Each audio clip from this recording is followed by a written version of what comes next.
Court ने पूछा कि दिखाओ कहां लेटर है दुष्यंत चौटाला का दिया हुआ, डिप्टी सीएम का दिया हुआ।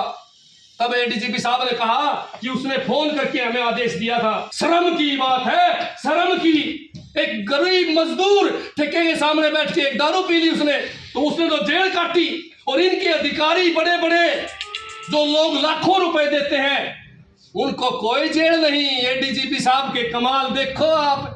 ये मांगने लाग रहे हैं अपने बच्चे के लिए न्याय, उसके माथे पे कलंक लगाया है चोरी का। आ गया कि लोग क्या कहेंगे, कहां जाएगा। और वो घर के अंदर डिप्रेशन में आके आखिर में वो मर गया। मैं कहना चाहता हूं कि न्याय दिलवाओ इस मां को। इसका जवान बेटा चला गया, इसकी बहू जो है पागल होगी 8 महीने की।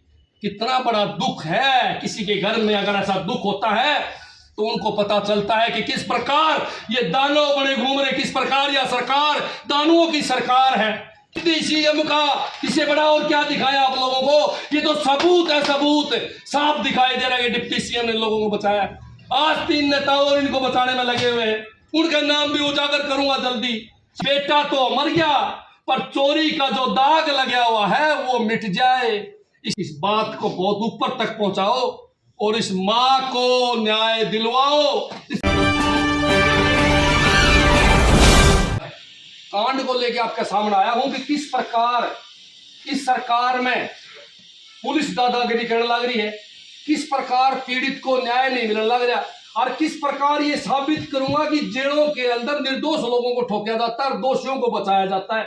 आज मैं ये विद प्रूफ है आपके सामने साबित करूंगा कि यह सरकार घर की बई काका लिखड़ियां वाली सरकार है। ये बात भी मैं साबित करूंगा विद सबूत के। एक 2019 का मामला है आपके सामने मैं बताना चाहूंगा। 2019 का मामला है। 2019 के अंदर एक लड़के जिसका नाम विकास था, पेशे से वकील था, उसकी ऊपर झूठा चोरी का मुकदमा दर्ज हुआ था। जब उसके ऊपर झूठा चोरी का मुकदमा दर्ज हुआ तो उसको गिरफ्तार कर लिया गया और उसको बहुत ज्यादा प्रताड़ित किया। ये सबूत मैं आपको बताऊंगा कि उसके ऊपर चोरी का मुकदमा दर्ज हुआ क्यों हुआ। क्योंकि वो यूनिवर्सिटी कैंपस में रहा करता और यूनिवर्सिटी कैंपस में स्कूटी अंदर जाने के मामले में उसका झगड़ा एक अधिकारी से हो गया। उस अधिकारी ने षड्यंत्र रचा और षड्यंत्र रच के एचयू जो पुलिस चौकी है उसका गेला सेटिंग करी और एक गाड़ी चोरी होगी। वह गाड़ी चोरी हुई, उसका बले मुंह छोरा पे टेक दिया और वह गाड़ी चोरी होगी। मिली कहां, बड़े सबूत इसमें सामने आए। वह गाड़ी मिली जी कोर्ट कॉम्प्लेक्स में। 26/9/2019 को गाड़ी चोरी हो रही कोर्ट कॉम्प्लेक्स में पागी और कोर्ट कॉम्प्लेक्स में वह गाड़ी जो थी, कोर्ट कॉम्प्लेक्स के सुपरिटेंडेंट ने 26/9/2019 को कोर्ट कॉम्प्लेक्स चौकी को सूचना दे दी कि यह गाड़ी खड़ी है भाई, लावारिस ले जाओ इसने, और लिखित में लेटर दे दिया। वह गाड़ी कॉम्प्लेक्स पुलिस वाले ले गए, कोर्ट वाले, और उन्होंने जाके नंबर के हिसाब से मालिक का पता कराया, फोन कराया। मालिक ने चौकी इंचार्ज को बताया। चौकी इंचार्ज 27/9/2019 को 26 को गाड़ी पागी थी। 27/9 को चौकी इंचार्ज और यूनिवर्सिटी का एक अधिकारी गाड़ी ले आया उस चौकी में थे एचयू में, और लाने के बाद शुरू कराया पुलिस ने अपना खेल। क्या कराया पता है? 27 तारीख को 12 बजे 4 नंबर गेट से गाड़ी बरामद करवा दी विकास से, जिसको पुलिस ने उठा रखा था पहले से ही, उसके लठमार रखे थे। और पुलिस ने दिखाया कि 27 तारीख को यो लड़का गाड़ी लेके एचयू यूनिवर्सिटी के गेट नंबर 4 पर भाग गया था। हमने पकड़ा। मैं कौन बताया करूँ था हमने बार बार कि पुलिस स्टोरी बनाया करे, चोर आगा था जी, हम गेल थे, वो नहर पर का नींदा कूद गया, हम गेल कूद गए, वो उल्टा कूद गया, फिर नींदा कूद गए। इस प्रकार की स्टोरी पुलिस ने यहाँ बना दी कि ये गेट नंबर 4 पर हमने पकड़ा 27/9 को 12 बजे।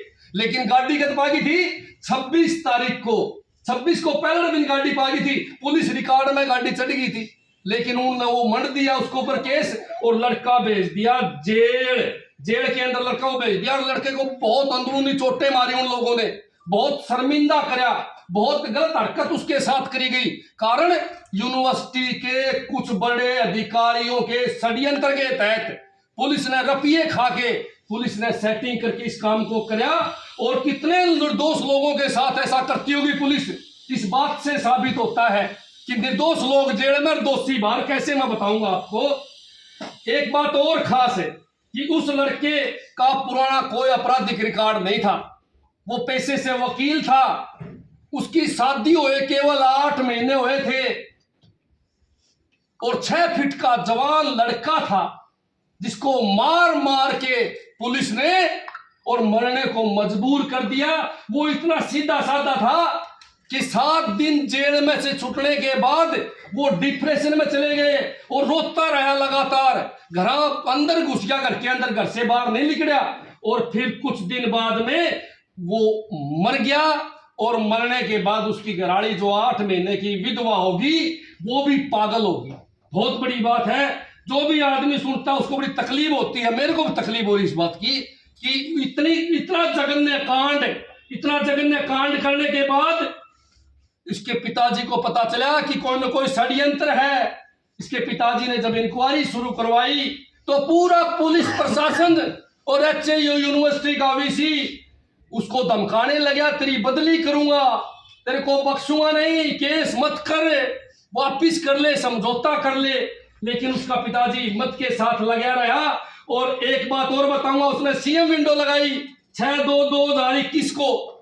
CM विंडो के दबाव में पुलिस अधिकारियों ने एक मुकदमा दर्ज किया जिसकी धाराएं लगाई 166A।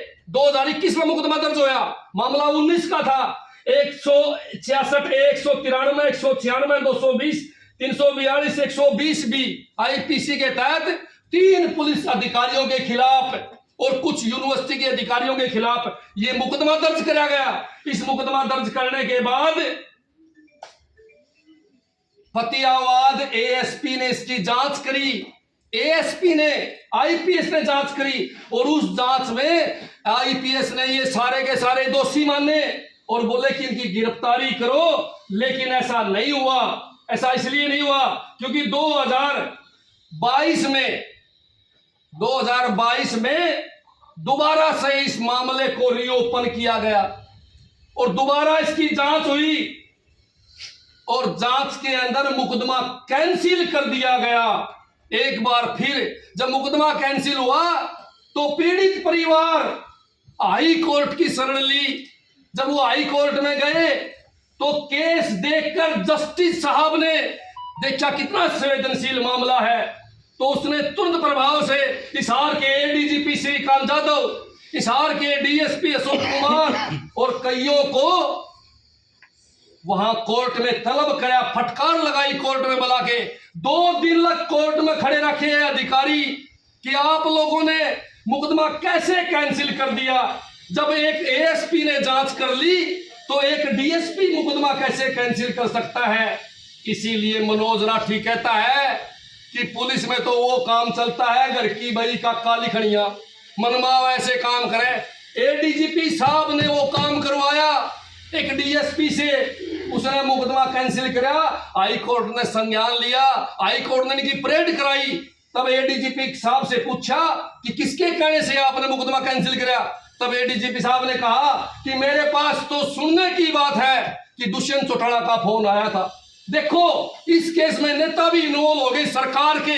इसीलिए मैं कहता हूं कि अब BJP सरकार जितनी भ्रष्ट है या BJP सरकार, JJP सरकार जो अपना मनमानी करने लग रही है, किस प्रकार दोषियों को बचाने लग रही है, आपके सामने है। मैं दिखाना चाहूंगा आपको कि ADGP साहब ने जब दुष्यंत चौटाला का नाम लिया, कोर्ट ने पूछा कि दिखाओ कहां लेटर है दुष्यंत चौटाला का दिया हुआ, डिप्टी CM का दिया हुआ। तब ADGP साहब ने कहा कि उसने फोन करके हमें आदेश दिया था कि आप ऐसे करो, इसीलिए बोले हमने लेटर नहीं था। फिर हाई कोर्ट ने ADGP साहब से कहा कि एफिडेविट दो और एफिडेविट में डिप्टी CM का नाम लिखो। ये एफिडेविट है, देख लो भाई, ये एफिडेविट है ADGP साहब का, हाई कोर्ट में एफिडेविट है। ये मेरा एफिडेविट नहीं है, एक बहुत बड़े पुलिस अधिकारी का एफिडेविट है जो हाई कोर्ट के अंदर उस पुलिस अधिकारी ने दिया। ये देखने की बात है। और इसके अंदर ये डिप्टी CM का नाम है भाई, ये लिख रखा एक बहुत बड़े पुलिस अधिकारी ने डिप्टी CM का नाम लिख रखा कि इस केस को बंद करवाने में माल पानी लेकर दुष्यंत चौटाला का हाथ है। लाखों रुपए लिए उसने इन लोगों को छोड़ने के लिए, क्योंकि सारे के सारे पुलिस अधिकारी और यूनिवर्सिटी के बड़े अधिकारी हैं जो करोड़ों रुपए खर्च करने के लिए तैयार है। पीड़ित को बार बार वो लोग कहते हैं कितने करोड़ रुपए चाहिए समझौता करने के लिए, आप हमें छोड़ दो, करोड़ों रुपए ले लो, आप हमें जेल में मत डलवाओ, तो फिर वो उनको देगा ना। और फिर एक बात बताऊं, मेरे लवा दुष्यंत चौटाला तो फरी में काम को निकला, आपकी सागी दे देखा है भाई। आप कह भाई यहाँ कौन कराने का कुकर करा था, पूरा माल पानी लिया उसने और एडीजीपी को आदेश दिया और मुकदमा कैंसिल करवा दिया। अब देखने की बात यह है कि एडीजीपी साहब ने एफिडेविट दे दिया कोर्ट में कि दुष्यंत चौटाला इसमें शामिल है, कोई शक रह गया? ये सबूत है, सबूत। और हाई कोर्ट ने फिर आदेश दिया कि 15 दिन के अंदर इसकी गिरफ्तारी करो, इस केस के अंदर जो दोषी हैं उनको जेल में डालने का काम करो। फिर इन लोगों ने यहाँ आके चुपचाप, कहीं मीडिया में खबर दी इन लोगों ने, नशा की एक बोतल पाजा तो सारी मीडिया डकम डाके, और कांड पाजा तो चर्चा नहीं। ये काम है यहाँ बड़े बड़े अधिकारियों के। सुनने की बात है, एक दारू पीने वाला तो जेल में, एक हत्या करने वाला इनको बचाने का काम करते हैं ये अधिकारी। शर्म की बात है, शर्म की। एक गरीब मजदूर ठेके के सामने बैठ के एक दारू पी ली उसने, तो उसने तो जेल काटी, और इनके अधिकारी बड़े बड़े जो लोग लाखों रुपए देते हैं उनको कोई जेल नहीं। एडीजीपी साहब के कमाल देखो आप। एक बात और बताऊंगा मैं आपको बहुत बड़ी, कि जिस प्रकार इन लोगों ने यो खेल खेला, एक परिवार को मिटाने का प्रयास किया, एक माँ बाप की आत्मा को ठेस पहुंचाई, भगवान माफ नहीं करेगा इनको। एडीजीपी साहब और डीएसपी अशोक की बदली सरकार ने तुरंत कर दी, क्योंकि मामला यहां मीडिया में ना आके सरकार को पता चल गया कि किस प्रकार की धांधली होने लग रही है। इनकी बदली के पीछे भी यही कांड हो सकता है, पर किसी ने बताया नहीं यह बात। क्यों? क्योंकि बताना नहीं चाहते। आज आदेश दिया है, और अभी भी एक बहुत बड़ा पेच फंसा हुआ आपके सामने कहना चाहूं, आपके माध्यम से सरकार तक पहुंचाना चाहता हूं मैं यह बात। आज भी एक बहुत बड़ा मामला फंसा हुआ है। आज उस बेटे की मां है, ये मां रोने लग रही है उस बेटे की, और आज फिर दोषियों को बचाने का काम स्टार्ट हो चुका है। उस एसआईटी ने एक बार फिर खेल शुरू कर दिया है कि यूनिवर्सिटी के जो बड़े अधिकारी उनको कैसे बचाया जाए। वीसी साहब इनके घर आए, इनको बोले समझौता कर लो, नहीं तुम्हारी बदली करेंगे, और उस व्यक्ति की बदली करी। इसका जो घर वाला गाड़ी चलाता है, ड्राइवर है, उसकी बदली कभी फरीदाबाद, कभी पानीपत। कोर्ट ने भी ये पूछा यूनिवर्सिटी प्रशासन से कि इसकी बदली क्यों करी, जब इसका बेटा हमारा डॉक्टर ने लिख रखा है ये डिप्रेशन में है, उसकी बदली क्यों करी? लेकिन कोई जवाब नहीं, कोई जवाब नहीं। घर की बई काका लिखने वाला भाई साहब है, घर की बई काका लिखने वाले इन पैरी के हड्डों को शर्म नहीं आती। और आज भी 3 से 4 बड़े नेता एसआईटी पर दबाव बना रहे हैं कि यूनिवर्सिटी के अधिकारियों को निकालना है।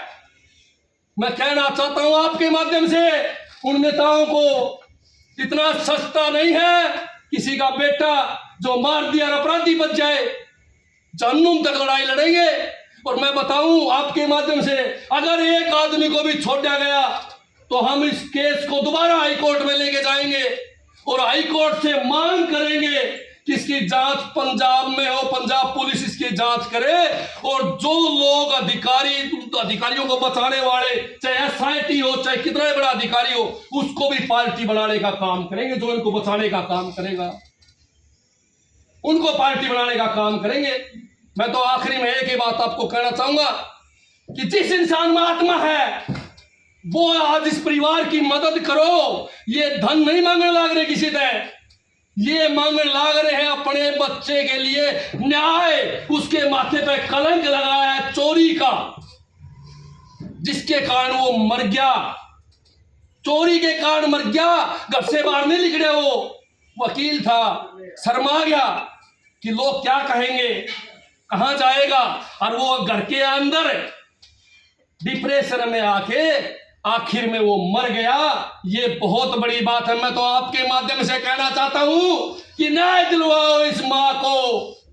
इसका जवान बेटा चला गया, इसकी बहू जो है पागल होगी 8 महीने की।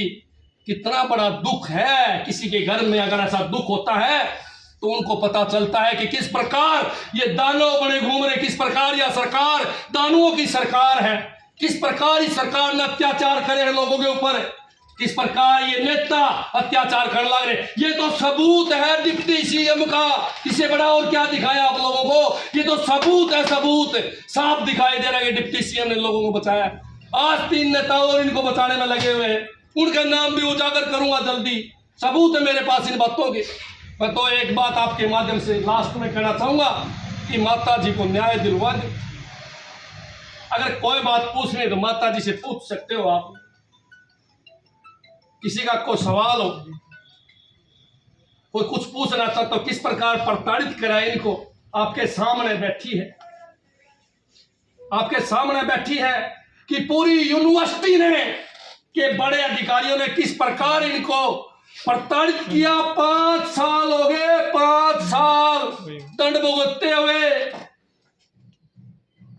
ये तो इनकी एक ही इच्छा थी कि बेटा तो मर गया पर चोरी का जो दाग लगा हुआ है वो मिट जाए, इसीलिए आज ये लड़ाई लड़ने लग रहे हैं। करोड़ों रुपया का ऑफर देते हैं इनको, समझौता कर लो, क्योंकि जेल दिखाई देती है उन लोगों को।